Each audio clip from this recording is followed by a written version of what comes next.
Good evening, everybody. I want to first say that I'm very honored to have been asked to do this talk. As Raina said, that I've been working with the Maine Historical Society with building forms for their current exhibition, um, which is going over 200 years of dress that the Maine Historical Society owns in their collection. And I know Raina just said it a minute ago, but I thought I would kind of introduce what I do as a junior at the Maine College of Design in when I focus in historical recreation of garments. I really focus on historical recreations with an exactness, which is why I really accepted the internship and the opportunity to work with the Maine Historical because I would be able to actually see and work with actual historical garments, and I to be able to look at them, I thought was going to be like an absolutely phenomenal opportunity, and then to be able to take that knowledge and move on with my career. So I have just a couple of photos of kind of my most recent projects. I kind of vary with what I work with. Um,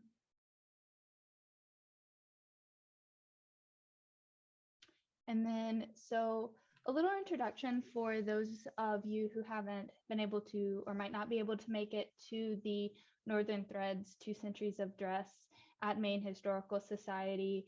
I thought I would kind of go briefly through what we are exhibiting. And right now, until um, uh, towards the end of July, we are doing the first 100 years of dress for the exhibit, which is roughly 1780 to 1880. And I have the two garments pictured are the 1780 silhouette being the green one, and then the 1880s bustle on the right. Um, it is very interesting and how quickly we had to go through so many garments, and I'll talk about that in a little bit. I think that was definitely one of the biggest challenges, is because we had a lot of silhouettes to go through, and learning. There's about, I think we had 58 garments that we are exhibiting right now. So there was a lot to go through. And because these garments have a lot of like under pieces and specific things that make their silhouette so recognizable, that was a lot to learn and actually be able to dress them and bring them to life. Um, the following few slides are kind of the highlights of the different sections for the exhibit, which I think might make it easier to visualize what we were working through when I kind of go through the process of actually making the forms. We have one section which is morning wear, which isn't more silhouette specific, but kind of just important for the collection. One is that we actually had a little child's morning dress, which was really fun to make such a tiny form and be able to exhibit that. But more challengingly, we kind of had we have an exhibit for the 1830s where there are dramatic sleeves, but also sloping shoulders, which we had to be really careful to when making the forms so that the dresses would be supported at those crucial seams and not have more harm done to them. And then we have a rather large collection of Civil War era, both going from like the women's to also men's, which is highlighted with the military coats and the like military regalia. But that was the classic big hoop skirt and small waist kind of silhouettes. And then we have, I think my favorite exhibit was, or the section of the exhibit is what is called adaptive reuse, where we have several garments that have many stories to tell. Like the one on the slide, the textile is dated kind of to the 1840s, which is what the bodice that has half of it missing is from, what we believe would be the original style. And then later it was updated and makes the more full complete bodice. And it's just phenomenal to be able to see that. And we have a couple of pieces in the collection that have this broader kind of history to them that we're lucky to be able to go through and kind of see, not just for Maine, but what these people what they were doing and how they were kind of adapting to their not just changing fashions, but the changing economics as well. And then these last two slides are a combined part of the exhibit, which is outerwear, where we have, for the men, it was really just the military coats, but then some absolutely amazing capes and more women's garments, which are kind of outright outlandish for some of them, but just an amazing thing to see how the people of Maine kept warm, and how they dressed up while doing that.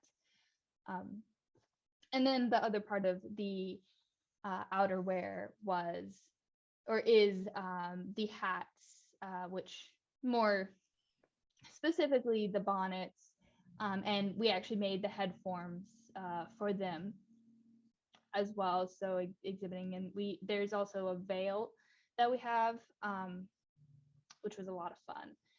But I hope that all of you get to go see the exhibit at some point. But I will also point out there's also a digital kind of 3D, I think, walkthrough available at the Maine Historical Society site if you're not able to physically get there.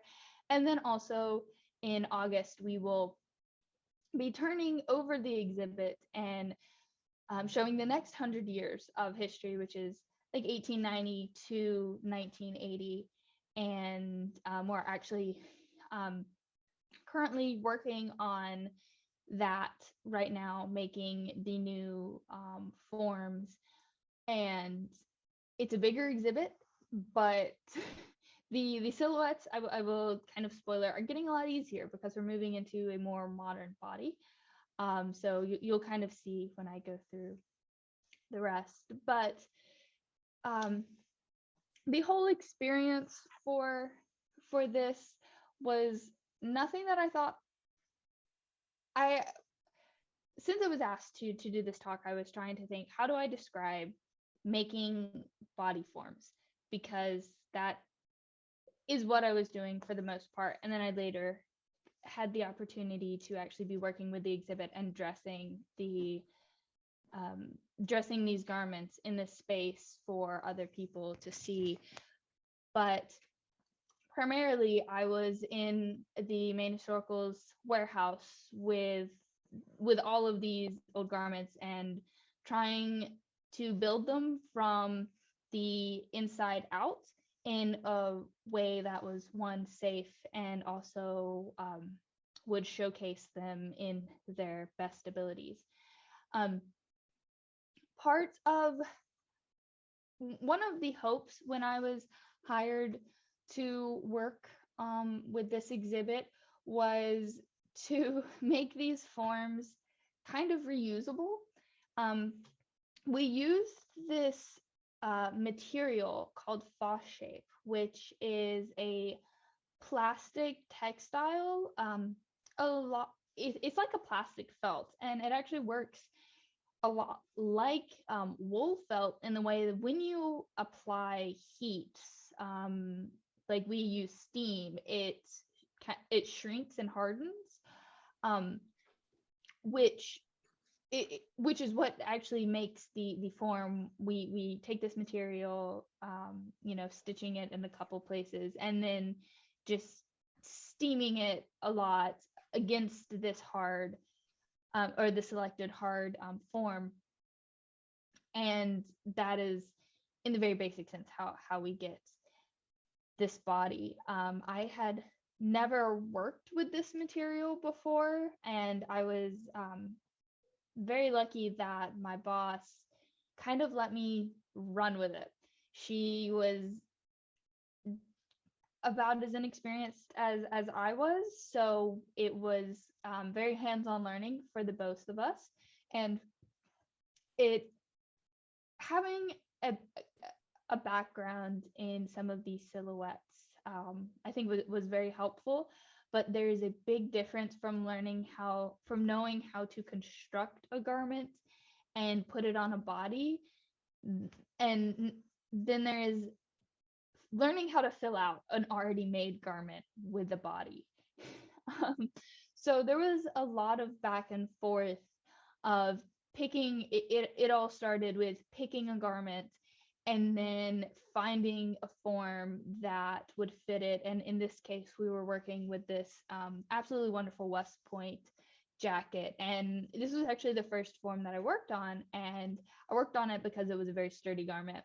And Abby was like, you can, it's not going, the damage is, you're not going to really damage it.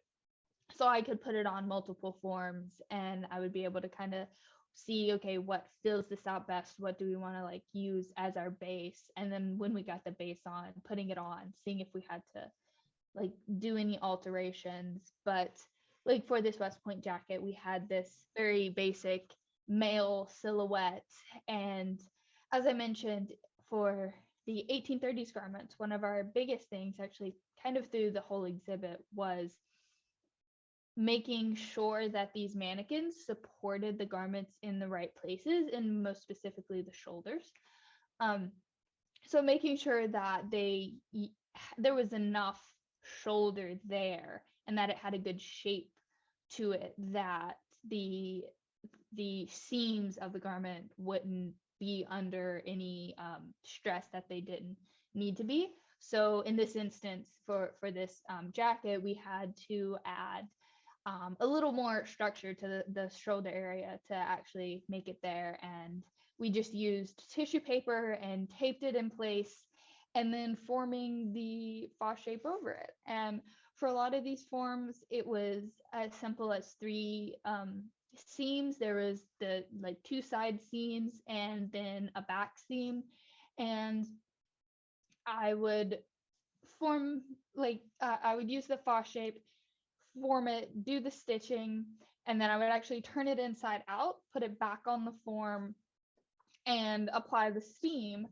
And I think after I became more familiar with the fa shape, I think it would take a couple of hours to be able to kind of get a form from start to finish. And that was with the easier garments. There were some garments that would take a whole day of work, and even then it was sometimes you left a little frustrated.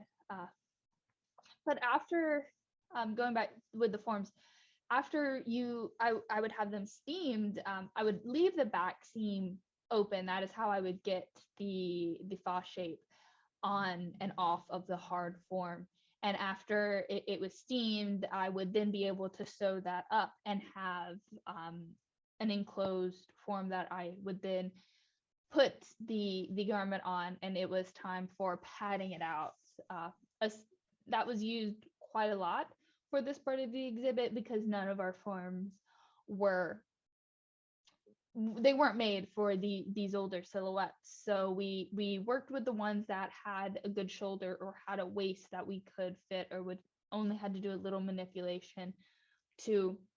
And then it was a lot of putting a stockinette, a knit fabric on top of it to just cover the fa shape, and then putting batting and other kind of squishy materials and filling the form out that way. And it actually made it very like human body like, because instead of like a lot of dress mannequins like at the store, which are all hard, that don't fit a lot of garments that well, because a human body isn't hard. we're soft and we're squishy. So being able to put the batting on it actually allowed the mannequin to move more like a real body and fill out places that they need to or cinch in. And that was for this specific jacket. We really only needed to bring out the chest because these military jackets really liked a round, smooth chest, and then this one in particular had a fairly small waist, so we did need to take in a little bit there.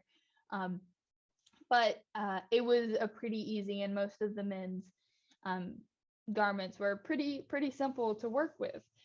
It was probably not surprising the female silhouettes that were a little bit harder to work with, and I included a video actually of kind of how I moved the boss shape off of the forms, and this was the second garment and form that I worked with. So I started with the men's. I got it down, I felt comfortable, and then I was like, why not work with a female? I'm sure it's going to be very challenging, and let's go ahead and get that done now and start playing with that. And this dress in particular, there was a lot that it was one of those garments that took a while to figure out. Specifically with the female body, we had a lot of more curves and shapes that we had to figure out how do we get the foss shape around, and then more specifically the waist on this piece, we actually had to cut out some of the foss shape after it was formed because we realized it was still too big for the skirt. It was putting too much stress on it. So I had to cut out this wedge so that I could sew it back together and make the waist smaller while the bust and the shoulders were still acceptable for the rest of the dress. And this garment itself was also, Abby let me use it first because it was pretty strong itself, and I think this is my favorite garment sentimentally from this collection. It is absolutely beautiful, and working with it and the textile was phenomenal. And besides because I did, I guess, so manipulation on the foss shape itself, I really didn't have to. We did have to pad out a little bit. We have a little bit at the kind of shoulders leading to the bust to give it a little smooth, and then of course we have a big crinoline for it. But other than that, there's not. It was challenging in that the females took kind of the most because we had a lot more manipulation to do with the men. But each were fun in their own right. And currently, we're doing the next part of the exhibit, getting ready and making the forms, and they're I think you mentioned earlier, they're getting to be easier because a lot of the forms are getting closer to the modern body that we have. But I have a few in progress pictures that I've been taking with how this specific form, I really don't need to work with the side seams because the waist isn't as defined as I had to with the female and the male forms here. The waistline is starting to become a little straighter, so I have a little bit more to work with, and it's kind of just shoulder seam and popping it around the back. And then it's here kind of the stitch job. I like to laugh as a costumer, I like to be very proud of my stitching. I do a lot of hand stitching and being very neat about that. But one of the things that my boss told me at the very beginning is it doesn't matter what your stitch work looks like. We're gonna cover it with the stockinette and the show fabric. So, it was more about the quickness of it because it's really just the two of us, and we had a lot of bodies to make in kind of a short amount of time. But I've kind of been able to quicken my process a little bit. I actually start steaming before I start sewing sometimes, especially with these more straight silhouettes. I'm able to kind of just pull the foss shape And then one of the things, like felt, it shrinks as it hardens. So, you have a little wrinkle here in pulling, but as soon as you apply the heat, that smooths out, and you don't have to worry about that. So this part of the exhibit, one, because I'm a little more familiar with the material, but also these forms are the silhouettes are becoming a lot more recognizable and easier to manage. And here's I don't think I had said much about the show fabric before, but after we put the stockinette on it, we actually we had gray stockinette at the very beginning, but we ran out of that and could not find any more. So we had to work with finding a show fabric. We were doing everything in this gray color. So after we do the stockinette and use it to like as the holding place for all the padding, and not everything needed padding, but we still had the stockinette over everything to give it one smooth just one smooth body. And then we would sew on this show fabric, and that's when the stitches needed to be a little easier. But as you see, we didn't need a lot of it. A lot of the just the show fabric was just at the neck or just going down to the shoulders. For some of the pieces that were like just a bodice, we might have a little bit at the waist, but it was a lot kind of quicker throwing it around, making sure it was strong. And then that was the done form. So I have this picture. A lot of people think that it's a little more creepy, but here's kind of, I think, halfway through our army when my boss and I were done, or not done, but by the time I think Christmas came last year, this is what we had. And some of the forms, for the longer sleeves, we had arms, which made them look a little more disturbing, but not all of them we decided kind of needed them. But this is really what they look like if you were to take all the garments out.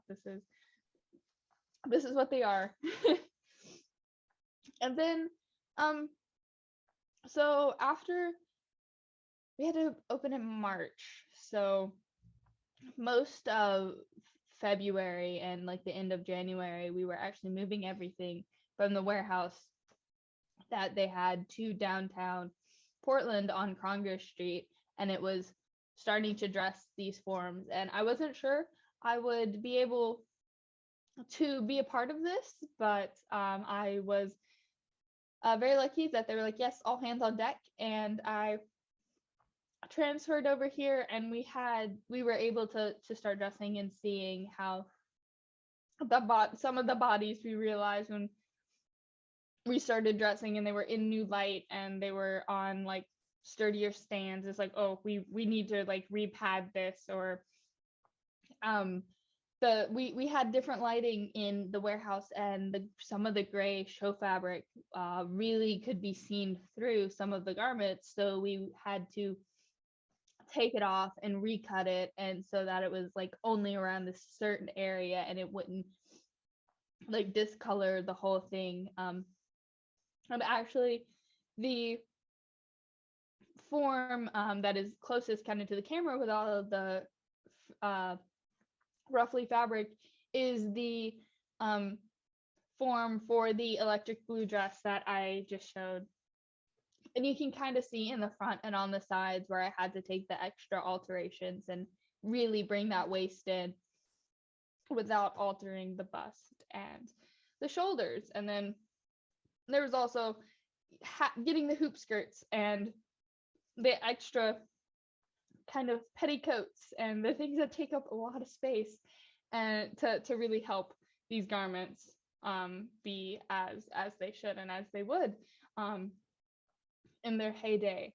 And I guess I sorry, I didn't mention, I didn't get to work on these personally, but we had somebody else on the team that made these inner pieces for the mannequins that were PVC pipes at a cross that also attached them to these beautiful stands, and that really helped. It gave it a center structure right up through the neck, and then a good sturdy thing for the shoulders, so that in the case of some of the heavier wools and silks, that the faw shape, while sturdy after it's been hardened, it wasn't, super strong. So it would kind of, it had the ability to start caving in and, like pushing down on itself.